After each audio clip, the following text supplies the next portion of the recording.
The first story is about connecting the dots.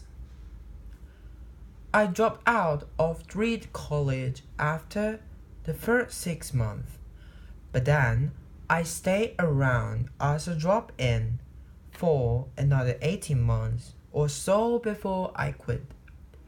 So, why did I drop out? It start with it start before I was born. My biological mother was a young, unwed, strong college graduate student, and she decided to put me up of adoption.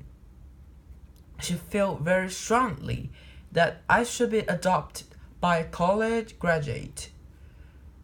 So everything was all set for me to adopt by a birth to adopt at birth by a lawyer and his wife. Except that when the last minute they decide that they really want a girl. So my parents, who were on the waiting list, uh, was get a call in the middle of the night and asking, "We have an unexpected baby boy. Do you want him?"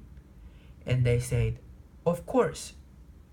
My biological mother later found out my mother had never graduated from the college and my father had never graduated from high school. She refused to sign the final adoption paper. She only relented a few months later when my parents promised that one day that I would someday go to college.